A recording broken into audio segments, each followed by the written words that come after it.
আল্লাহ পাক বলেন কাফেরদের দৃষ্টান্ত হচ্ছে এরকম, রাখাল যেমন তার জানোয়ারকে ডাকে।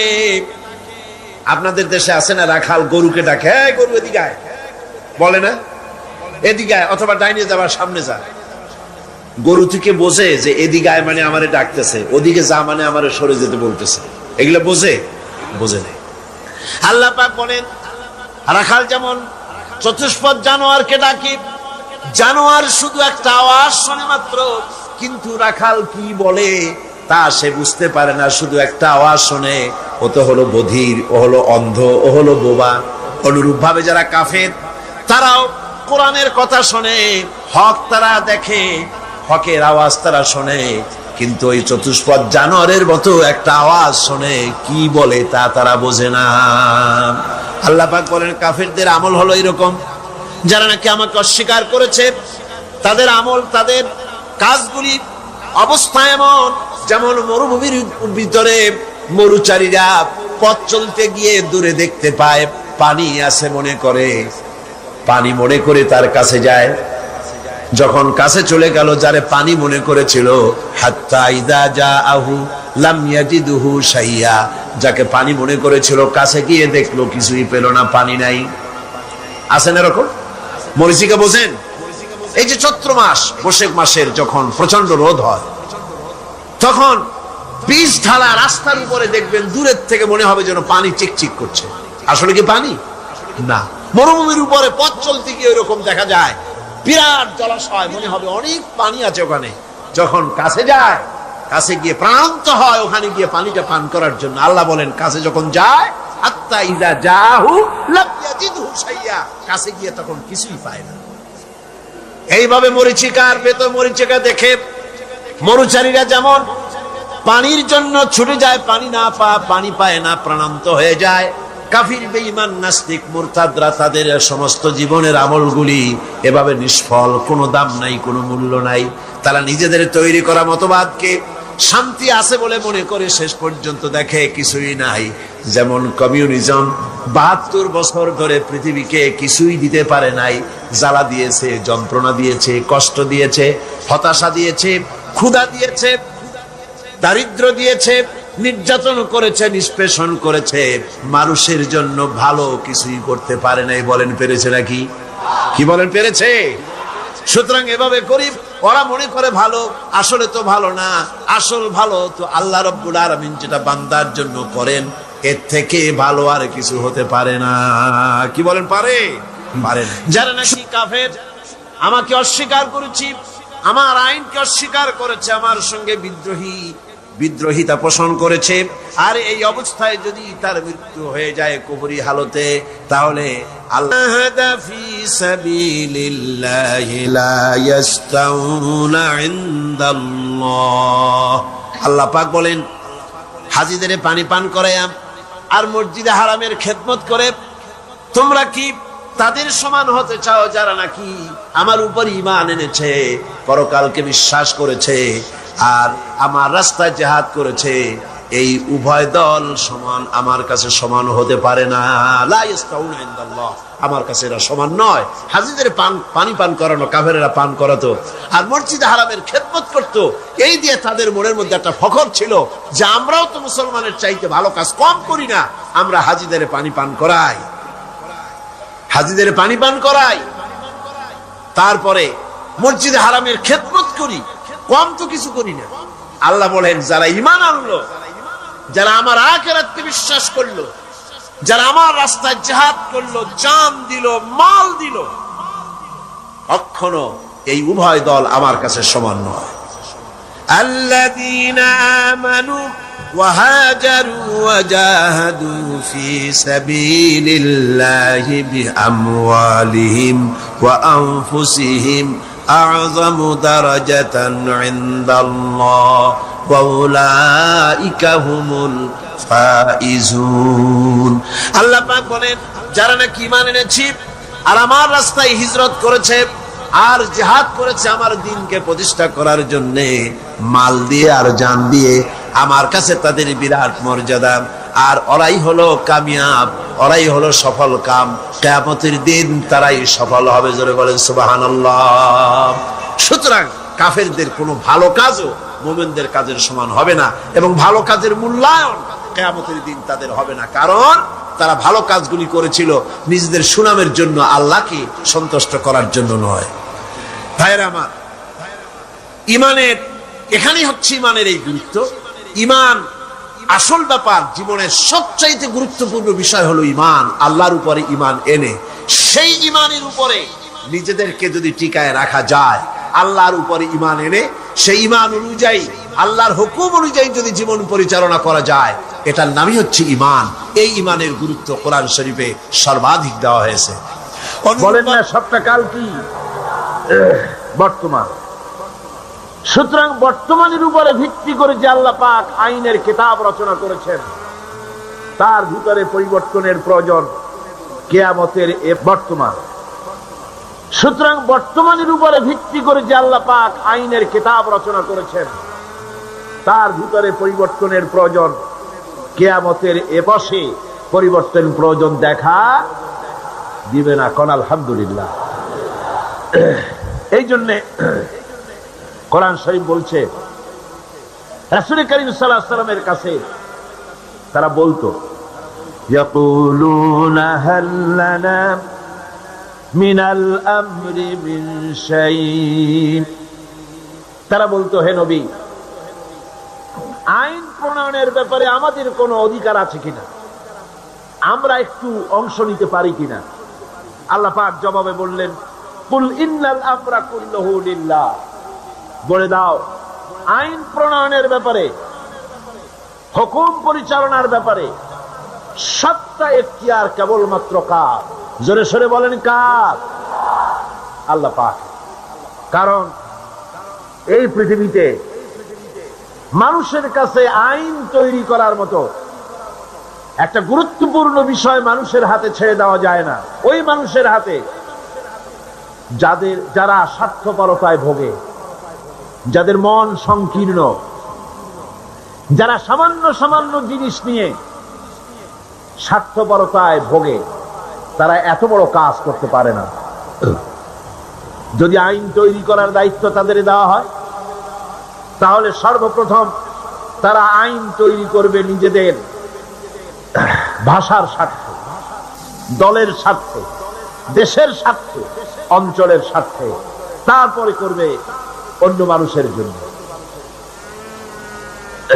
দেখেন, পৃথিবীতে সবচাইতে এসেনশিয়াল জিনিসগুলো এই জন্য আল্লাহ পাক নিজের হাতে রেখে দিয়েছে, যেমন পানি, অক্সিজেন, বাতাস, এগুলি আল্লাহ নিজের হাতে রেখেছে।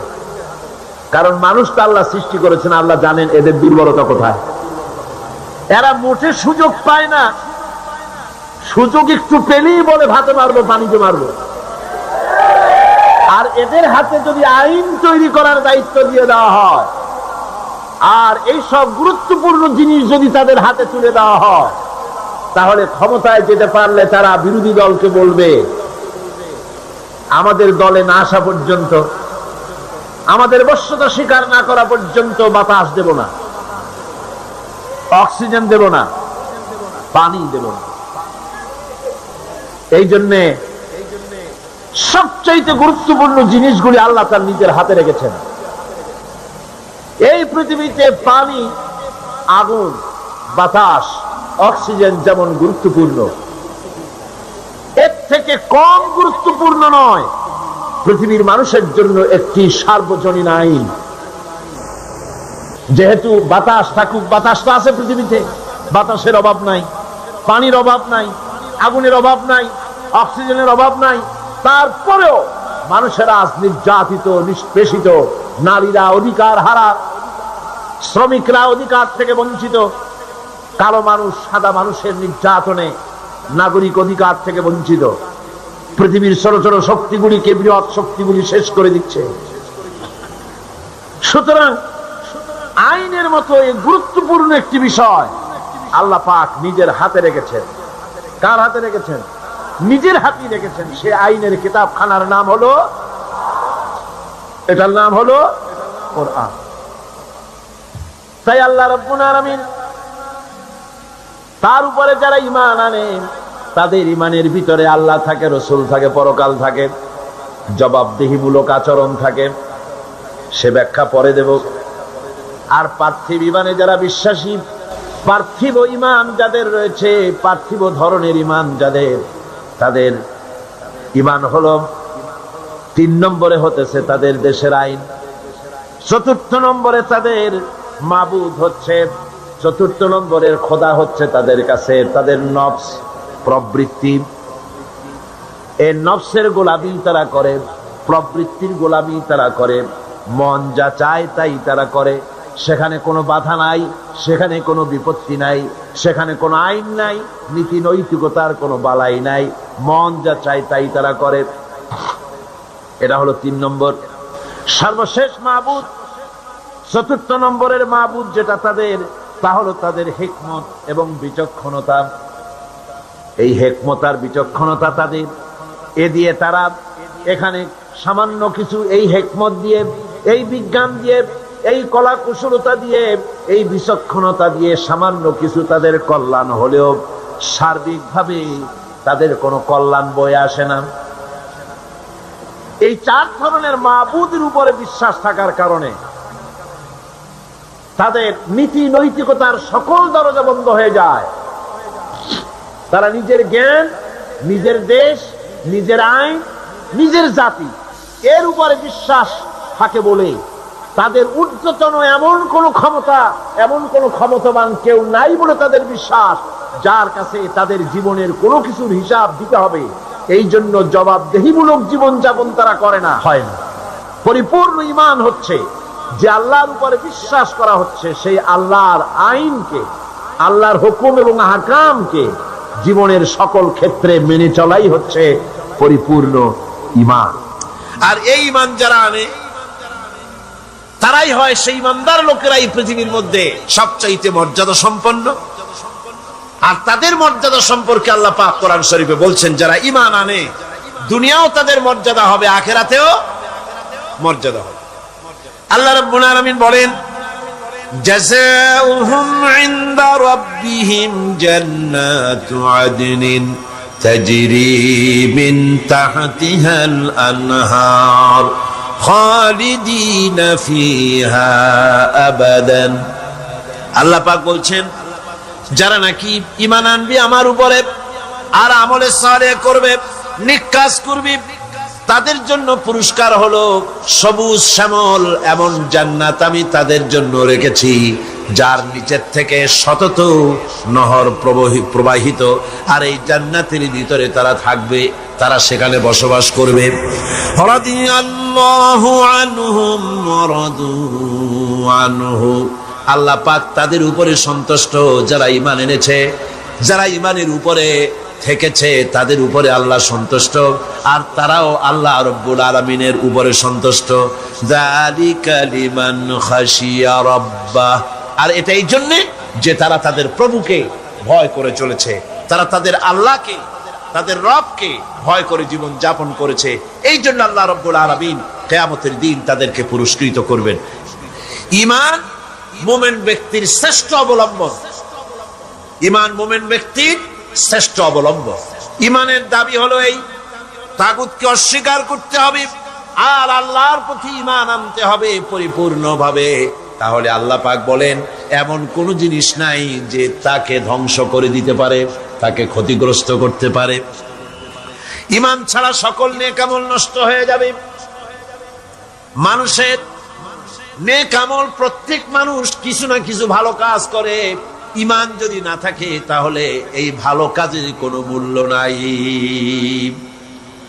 কোরআনে কারীমে রব্বুল আলামিন বলেন, কুল হাল নুনাব্বিউকুম বিল আখসারিনা আমালা আল্লাযীনা যাল্লা সা'য়ুহুম ফিল হায়াতিদ দুনিয়া ওয়া হুম ইয়াহসাবুনা আন্নাহুম ইউহসিনুনা সুনআ। আল্লাহ পাক বলেন, নবী আপনি বলুন, আমি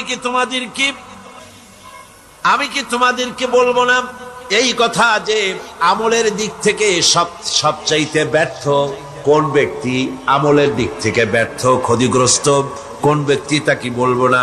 সেটা হলো এই দুনিয়ার চেষ্টা সাধনায় চেষ্টা সাধনায় যারা সঠিক পথে চলার কথা মনে করে ভ্রান্ত পথে চলেছে আর মনে করেছে এটাই আমরা ভালো কাজ করছি, কাজ করতেছে ফাসাদের কাজ, আর মনে মনে ভাবতেছে আমরা দেশ গড়ার কাজ করতেছি। যেমন পার্বত্য চট্টগ্রামে শান্তি বাহিনী নাম ওই বাহিনী যারা মানুষ মারে, সমানে মানুষ জবাহ করে, বাড়িতে আগুন লাগায়, মানুষগুলিকে শান্তিতে বসবাস করতে দেয় না।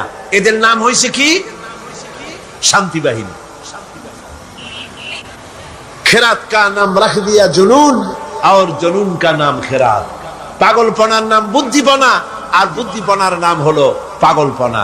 কানার নাম পদ্মলোচন। এই কথাই এখানে প্রযোজ্য।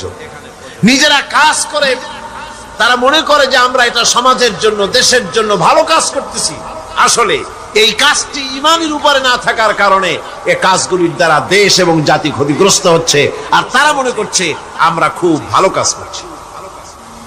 এই যে ইমান ছাড়া, আল্লাহকে খুশি করার নিয়ত ছাড়া যে কাজগুলি তারা করছে, ওদের সম্পর্কে রব্বুল আলামিন বলেন, উলাইকাল্লাযীনা কাফারু বিআয়াতি রাব্বিহিম ওয়া লিকাইহি ফাহাবিতাত আ'মালুহুম ফালা নুকিমু লাহুম ইয়াওমাল কিয়ামাতি ওয়াজনা।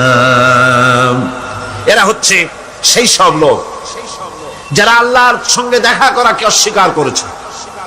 আমি তাদের এই ঈমান না থাকার কারণে তাদের সমস্ত নেক কাজগুলিকে নষ্ট করে দেব, বরবাদ করে দেব, এবং তাদেরকে কিয়ামতের দিন কোনো গুরুত্বই দেওয়া হবে না। তারা এই পৃথিবীতে যতই নিজেদেরকে গুরুত্ব মনে করুক, নিজেদের গুরুত্ব নিজেরা মনে করুক, বা অপর মানুষেরা তাদের গুরুত্ব দিক না কেন, কিয়ামতের দিন তারা আমার কাছে কোনো গুরুত্ব পাবে না। ইন হুয়া ইল্লা ওয়াহিয়ুন ইউহা। আমার নবী নফসকে অনুসরণ করে, প্রবৃত্তিকে অনুসরণ করে কোনো কথা বলেন না। আমার নবী যেটা বলেন সেটা হলো ওহী। আমি যা বলতে বলি তাই তিনি বলেন। ওয়ালাউ তাকাওয়ালা আলাইনা বা'দাল আকাবিল। আমার নবী যদি নিজের থেকে বানিয়ে কোনো কথা যদি কোরআনের ভিতরে আমার নামে চালাই দিতেন, আমি আল্লাহ রাব্বুল আলামিন আমার নবীর ডান হাতকে চেপে ধরতাম, আর তার কণ্ঠ নালীকে আমি আল্লাহ রাব্বুল আলামিন কেটে ফেলে দিতাম। তিনি যা বলেছেন সব কার কথা? আল্লাহ পাকের কথা। তিনি হচ্ছেন গোটা বিশ্বের সর্বশ্রেষ্ঠ চরিত্রের আধার। তার চরিত্রের সার্টিফিকেট আল্লাহ পাক দিচ্ছেন। চরিত্রের সার্টিফিকেট কে দিলেন? আল্লাহ পাক দিয়েছেন। কোরআনে কারীমের মধ্যে আল্লাহ রাব্বুল আলামিন বলেন, ওয়া ইন্নাকা লাআলা খুলুকিন আযীম। নবী হে, আপনি হচ্ছেন পুত পবিত্র চরিত্রের উপরে প্রতিষ্ঠিত। সুবহানাল্লাহ, আপনি শ্রেষ্ঠ চরিত্রের উপরে প্রতিষ্ঠিত।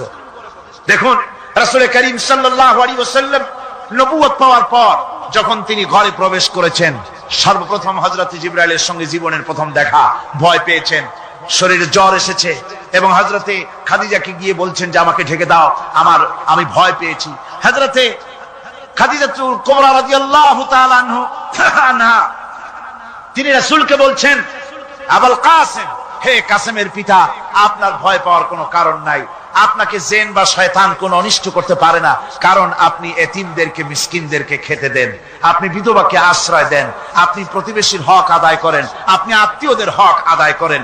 কি সার্টিফিকেট দিচ্ছেন? স্ত্রী তো স্বামীর জন্য ভালোবাসা দিতে পারে, মহব্বত দিতে পারে, জান দিতে পারে, কিন্তু ঈমান তো আনতে পারে না। ঈমান আনা তো এত সহজ ব্যাপার না। কিন্তু রাসূল করিম সাল্লাল্লাহু আলাইহি ওয়াসাল্লাম যখন তাকে তাওহীদের দাওয়াত দিলেন, রিসালাতের দাওয়াত দিলেন, এবং বললেন আমি নবী, হযরত খাদিজা এক মুহূর্ত দেরি করেন।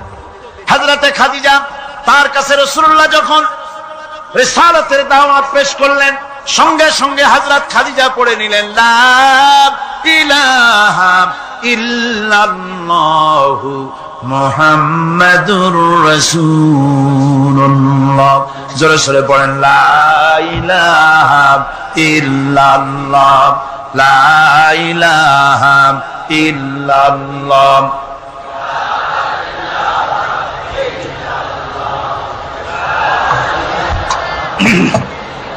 মুহাব্বতের সাথে জোরে সরে পড়েন লা ইলাহা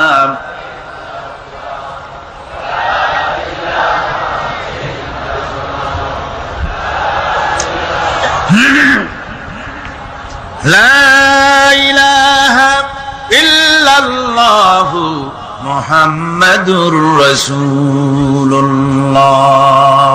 আমার বন্ধুগণ, রাসূল করিম সাল্লাল্লাহু আলাইহি ওয়াসাল্লামের উপরে স্ত্রী ঈমান আনলেন। খাদেম ছিলেন হযরতে যায়েদ। খাদেম তো তার প্রভুর জন্য জান দিতে পারে, মাল দিতে পারে, মহব্বত করতে পারে, সব পারে।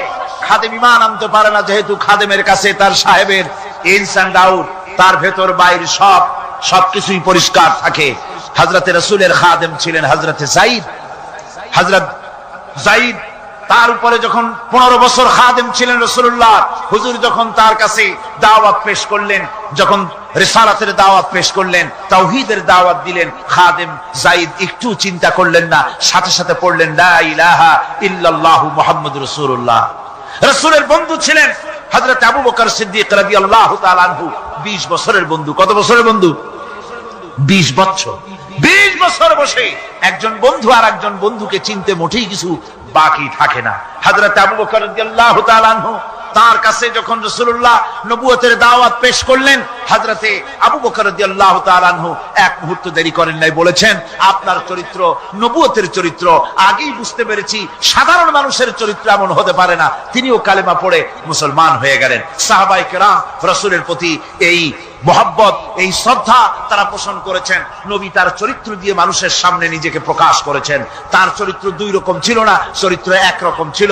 ব্যক্তিগত চরিত্র আর পারিবারিক চরিত্র দুরকম না। তার ব্যক্তিগত যে চরিত্র ওইটাই ছিল তার ঘরের চরিত্র, যেটা ছিল ঘরের সেটাই ছিল বাইরের। হযরত আয়েশা সিদ্দিকা রাদিয়াল্লাহু তাআলা আনহা সাহাবীদের প্রশ্নের জবাবে বলেছেন রাসূলের চরিত্র হচ্ছে কোরআন। রাসূলের চরিত্র কি? কোরআন। রাসূলুল্লাহ এই পৃথিবীতে কেন আসছেন? আসার কারণ হলো তিনি হচ্ছেন আদর্শ। আল্লাহর নবী বলেছেন লাকাদ কানা লাকুম ফি রাসূলিল্লাহি উসওয়াতুন হাসানা, তোমাদের জন্য গ্রহণযোগ্য মহত্তম আদর্শ হতেছে তোমাদের রাসূল। তোমাদের রাসূলের ভিতরেই তোমাদের আদর্শ রয়েছে। তার কাছ থেকে তোমরা আদর্শ গ্রহণ করো। তিনি এতিমের আদর্শ, শিশুর আদর্শ, কিশোরদের আদর্শ, যুবকের আদর্শ, তরুণের আদর্শ, বৃদ্ধের আদর্শ, পিতার আদর্শ, নানার আদর্শ, স্বামীর আদর্শ, সেনাপতির আদর্শ, শ্রমিকের আদর্শ, রাষ্ট্রপ্রধানেরও সকলের জন্য আদর্শ। যেই যুগে বেহাপনার উলঙ্গপনা দিয়েছিল সমাজ ভর্তি, আল্লাহর ঘর তাওয়াফ করে নারী আর পুরুষেরা উলঙ্গ হয়ে, সেই যুগে রাসূলুল্লাহ যখন কাবা শরীফ রিকনস্ট্রাকশন হচ্ছিল, পুনর্নির্মাণ হচ্ছিল, তখন তিনি বহন করছিলেন পাথরগুলি মাথায় করে। তার চাচা তাকে বললেন তোমার তো বড্ড কষ্ট হচ্ছে, তুমি এখন এইটাকে ঘাড়ের উপরে, লুঙ্গিটা খুলা ঘাড়ের উপরে রেখে তারপর এটা বহন করো। হুজুর যখন লুঙ্গির গিরায় হাত দিয়েছেন খুলবেন এই চিন্তা করে, ঘাড়ের উপরে রেখে পাথর বহন করবেন, লুঙ্গির গিটে হাত দিয়েছেন, খোলেন নাই।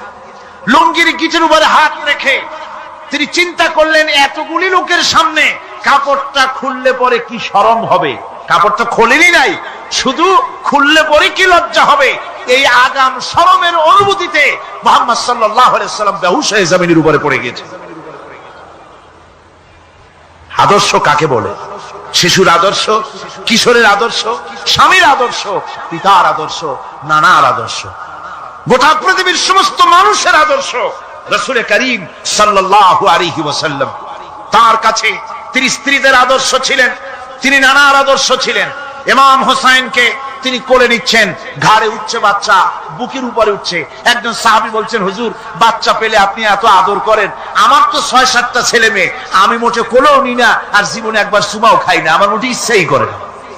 হুজুর বললেন আল্লাহ যদি তোমার দিলের মধ্যে রহম পয়দা না করেন তো আমি কি করতে পারি। হুজুর বাচ্চাকে নিয়ে আদর করছেন। ইমাম হোসেনকে বলছেন হোসেন কে বড় বলো তো, তুমি বড় না আমি বড়? হোসেন বলছেন নানাজি আমি আপনার থেকে বড়। আশ্চর্য কথা, তুমি আমার থেকে বড় কিভাবে? হোসেন বলছেন নানাজি বলুন তো আপনার পিতার নাম কি? হুজুর বলছেন আমার পিতার নাম আব্দুল্লাহ। হোসেন বলছেন এই আব্দুল্লাহ এই পর্যন্তই শেষ, আপনি তো আমার পিতার মতো পিতা পান নাই, আমার আব্বার মতো আব্বা আপনার আছে। আমার আব্বাকে বলা হয় আসাদুল্লাহিল গালিব, সমস্ত কাফেরদের জন্য বিজয়ী বীর বাঘ আমার আব্বা। এবং আমার আব্বা সম্পর্কে আপনি বলেছেন আনা মাদিনাতুল ইলম ওয়া আলিয়ুম বাবুহা, আমি হচ্ছে একটি জ্ঞানের রাজ্য আর আলী হচ্ছে সেই রাজ্যে প্রবেশের প্রধান তোরণ। আমার বাপের মতো বাপ আছে আপনার? হুজুর আশ্চর্য হয়ে গেলেন, বাচ্চা বলে কি? হোসেন বলছেন নানাজি এবার কোন তো দেখি, এবার বলুন তো দেখি আপনার মায়ের নাম কি? হুজুর বলছেন আমার মায়ের নাম আমেনা।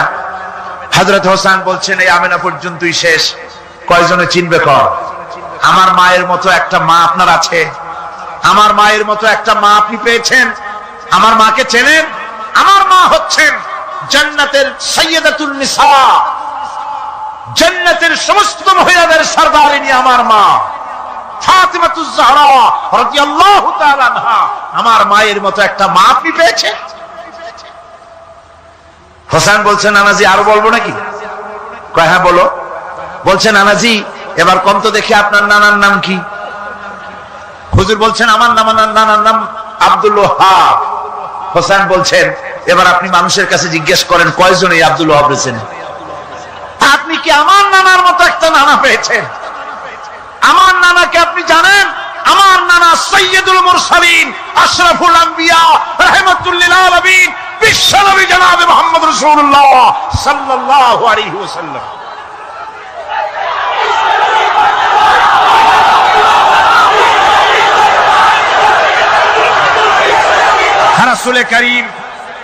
রাসূল করিম সাল্লাল্লাহু আলাইহি ওয়াসাল্লাম হোসেনকে বুকের সাথে জড়িয়ে ধরে হোসেনের ঠোঁটের উপরে, তার চিবুকের উপরে, তার গন্ডদেশে, তার কপলে বারবার চুমো খেতে লাগলেন আর বললেন নানা আমি আজকে তোমার সামনে হেরে গেলাম। সুবহানাল্লাহ ওয়া বিহামদিহি। কি আদর করতেন তিনি বাচ্চাদেরকে। রাসূলুল্লাহ রাস্তা দিয়ে যেতেন আর বাচ্চারা খেলাধুলা ছেড়ে রাসূলের কাছে ছুটে আসতো। একবার তো রাসূলুল্লাহ একটা বাচ্চার মাথায় হাত বুলিয়ে খেলা ছেড়ে দিয়ে ছুটে আসছে। হুজুর তাকে জিজ্ঞেস করলেন তোমার সাথে যে পাখিটা থাকতো সেই লাল পাখিটা কই? ছেলে তো কেঁদে ফেললো। ছেলে বলে ফেললো যে আপনি বিশ্বনবী, আমি একটা ছোট্ট মানুষ, আমার পাখির খবর আপনি রাখেন। সুবহানাল্লাহ ওয়া বিহামদিহি। রাসূলুল্লাহ তার চরিত্র দিয়ে মানুষকে জয় করেছিলেন, মহব্বত দিয়ে। তরবারি দিয়ে ইসলাম প্রতিষ্ঠিত হয় নাই, ইসলাম এসেছে মহব্বত দিয়ে, উদারতা দিয়ে, ভালোবাসা দিয়ে। তরবারি দিয়ে ইসলাম বিজয় হয় নাই পৃথিবীর বুকে। পিতামাতার প্রতি ভালোবাসা ইসলামের এক মহান শিক্ষা, যা দেখতে পাওয়া যায় রাসূলুল্লাহ সাল্লাল্লাহু আলাইহি ওয়াসাল্লামের চরিত্রে। আল্লাহ রাব্বুল আলামিন বলেন ওয়াকুল লাহুমা কাওলান কারীমা, মা বাবার সঙ্গে সম্মানজনক কথা বলো, খবরদার বেয়াদবি করবে না। আর মা বাপের জন্য, তাদের জন্য আমি আল্লাহ রাব্বুল আলামিনের কাছে দোয়া করো রব্বিরহামহুমা কামা রাব্বায়ানি সাগীরা। পড়েন সবাই রব্বিরহামহুমা কামা রাব্বায়ানি সাগীরা। আল্লাহ রাব্বুল আলামিন শিখাই দিলেন বান্দারে তোর মা বাপের জন্য আমার কাছে দোয়া কর, আয় আল্লাহ আমার মা বাপ যেমন ছোট্ট বেলায় আমাকে স্নেহের কোলে লালন পালন করেছে, মাবুদ গো আমার মা বাপকে তোমার রহমতের কোলে লালন পালন করো। আল্লাহ শিখাই দিচ্ছে।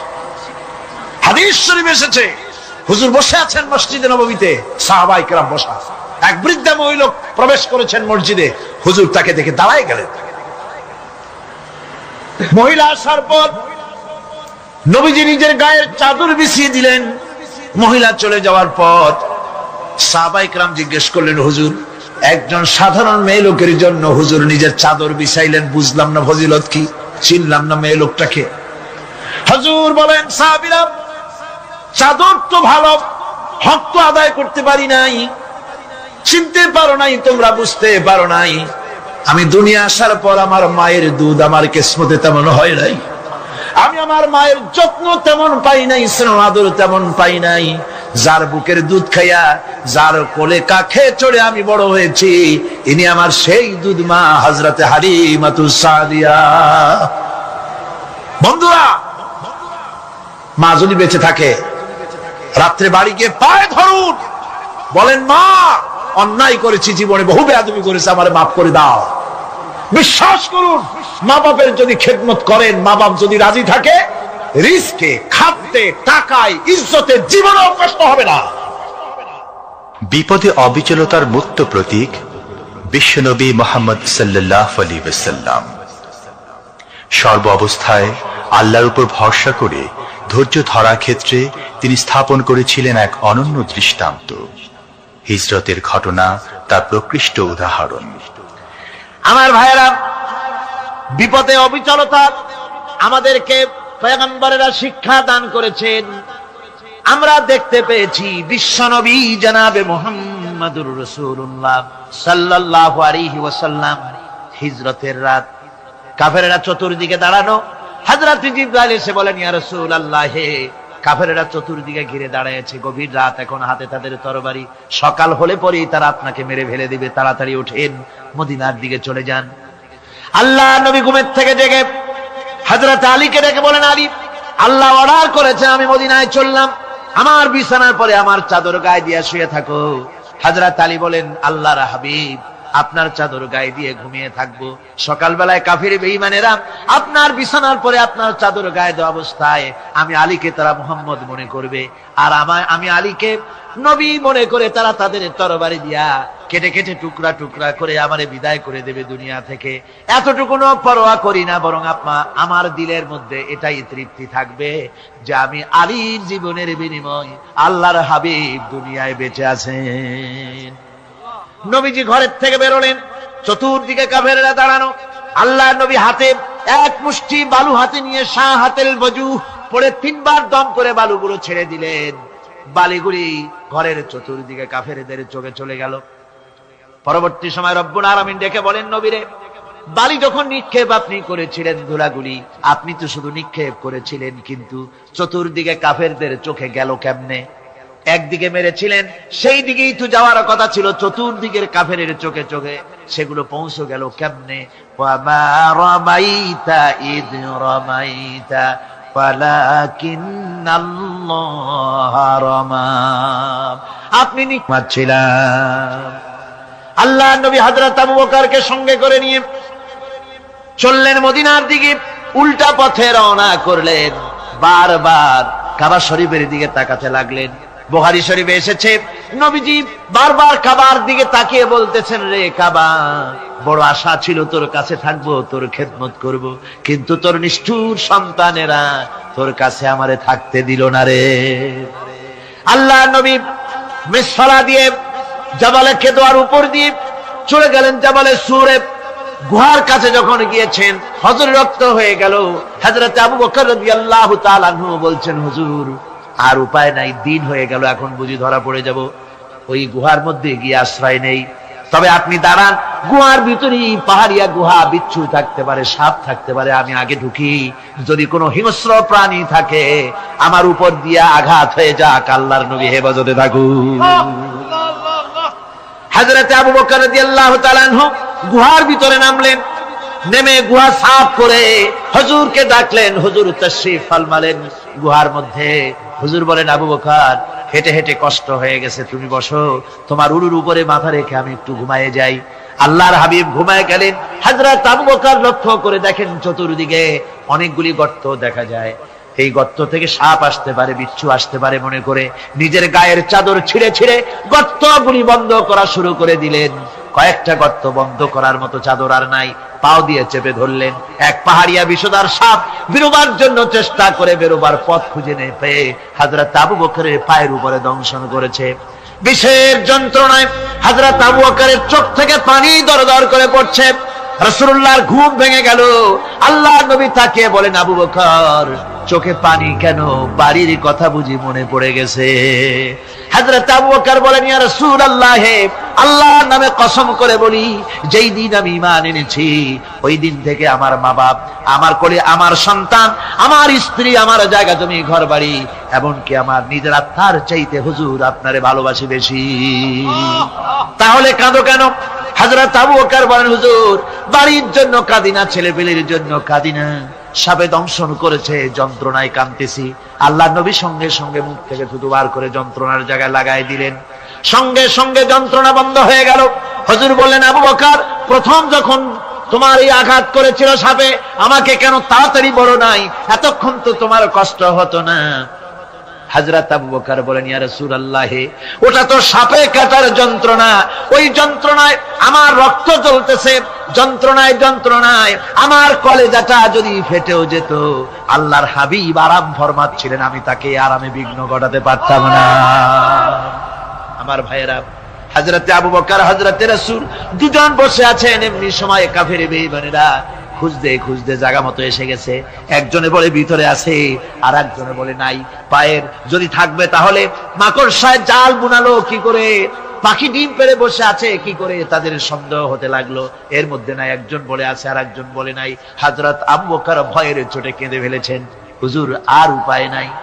এই যে অবস্থা, এই অবস্থার ভিতরে, এই অবস্থার ভেতরেও আল্লাহ নবী এতটুকু ঘাবড়ে যান নাই। শত্রুরা তরবারি নিয়ে এসেছে, সুযোগ পেলেই একটু তাকালেই দেখতে পাবে, তুলে মেরে ফেলে দেবে। আল্লাহর হাবিব মোটেই ধৈর্য হারালেন না, এতটুকু হতাশ হলেন না। আল্লাহ পাকের হাবিব তার সাথীকে কি বললেন? তখন কোরআনে কারীম সূরা তাওবার মধ্যে আল্লাহ তা উদ্ধৃত করেছেন মুমিনদের জন্য, ইযহুমা ফিল গার ইয ইয়াকুলু লিসাহিবিহি লা তাহজান ইন্নাল্লাহা মা'ানা। ও আমার সাথী, ও বন্ধু, ভয় করো না, চিন্তা করো না, আমরা মাইনরিটি নই, আমরাই মেজরিটি। তার কারণ আল্লাহ আমাদের সাথে আছেন। সুবহানাল্লাহ। রাসূলুল্লাহ সাল্লাল্লাহু আলাইহি ওয়াসাল্লাম অত্যন্ত সাদাসিধে জীবন যাপন করতেন।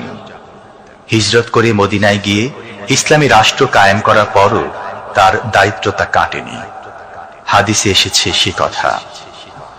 হযরত আবু হুরায়রা রাদিয়াল্লাহু তাআলা আনহু বলেন, আমি রাসূলুল্লাহর কাছে গেলাম, হুজুরকে গিয়ে সালাম করলাম।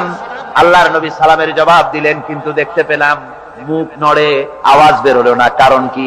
কাছে গিয়ে দেখি নবীজি ক্ষুধার যন্ত্রণায় কথা বলতেছেন, আওয়াজ বেরোতেছে না। এত ক্ষুধা লেগেছে আল্লাহর নবীর। 2-4 দিন চলে গেছে, খাবার নাই। রাসূলুল্লাহ সমস্ত গনিমতের মাল, যাকাত সদকার মালগুলি, খাদ্য দ্রব্যগুলি দুহাতে বিতরণ করেছেন। নিজের পেটে খাবার নাই, মানুষকে দিতেছেন। দিতে দিতে এশার নামাজ পড়ে নবীজি ঘরের মধ্যে প্রবেশ করে হযরত আয়েশা সিদ্দিকা রাদিয়াল্লাহু তাআলা আনহাকে ডেকে বলেন, আয়েশা রে, সারাদিন কষ্ট করেছি, দারুণ ক্ষুধা লেগেছে, তাড়াতাড়ি করে কিছু খাবার আমারে এনে দাও। হযরত আয়েশা হুজুরের ক্ষুধার্ত শ্রান্ত ক্লান্ত চেহারার দিকে তাকাইয়া হযরত আয়েশা কেঁদে ফেলেছেন। হযরত মা আয়েশা কাঁদেন আর বলেন, ইয়া রাসূলুল্লাহ, আল্লাহর নামের কসম করে বলি, আমি আয়েশার ঘরে কোনো পানি ছাড়া কোনো খাবার নাই। এই ছিল রাসূলের আদর্শ। হাদিস শরীফে এসেছে, আল্লাহর নবী বলেন, তোমরা যদি রাষ্ট্রীয় ক্ষমতায় যাও, বাড়ি না থাকলে সরকারি খরচ একটা বাড়ি নিতে পারো। তোমার যদি যানবাহন না থাকে, সরকারি খরচে যানবাহন নিতে পারো। ছেলে মেয়ের কাপড় চোপড়, লেখাপড়া, শিক্ষা চিকিৎসার জন্য যদি না থাকে, তাহলে তুমি সরকার থেকে নিতে পারো। কিন্তু এর থেকে এক চুল পরিমাণ যদি পাও বাড়াও, সরকারের মাল জনগণের মাল, এর থেকে প্রয়োজনের বাইরে যদি তুমি নিজের জন্য নিতে থাকো, কিয়ামতের দিন আল্লাহর দরবারে চোরের কাতারে তোমারে দাঁড়ানো লাগবে। দুনিয়ায় যত সম্মান পাও না কেন, কিয়ামতে আল্লাহর দরবারে কিসের কাতারে দাঁড়াবে? চোরের কাতারে দাঁড়াতে হবে। রাসূল পাক সাল্লাল্লাহু আলাইহি ওয়াসাল্লাম এমন এক সমাজ কায়েম করেছিলেন। আমার হতাশাগ্রস্ত ছাত্ররা, যেসব ছাত্ররা সমাজতন্ত্র তোমরা করো, যারা সমাজতন্ত্র করতে হতাশাগ্রস্ত হয়েছে, এখন যাব কোথায় বলে হতাশ হয়ে গিয়েছো তোমরা, আমরা তোমাদেরকে দাওয়াত দেই, কোরআনের মাহফিল থেকে দাওয়াত দেই, ফিরে আসো। হতাশ হওয়ার কোনো কারণ নাই। লেনিন মরার, ও মরে গেছে। কার্ল মার্কস মরার, মরে গেছে, পচে গেছে, গলে গেছে, দুনিয়া থেকে শেষ হয়ে গিয়েছে। আল্লাহর নবীর নেতৃত্ব, সূর্য যতদিন উঠবে আর ডুববে, নবীজির নেতৃত্ব শেষ হবে না। ওই নেতৃত্বে আসো, রাসূলের নেতৃত্ব মেনে নাও, কোরআনের শাসন মেনে নাও, তাহলেই শান্তি পাবে তোমরা।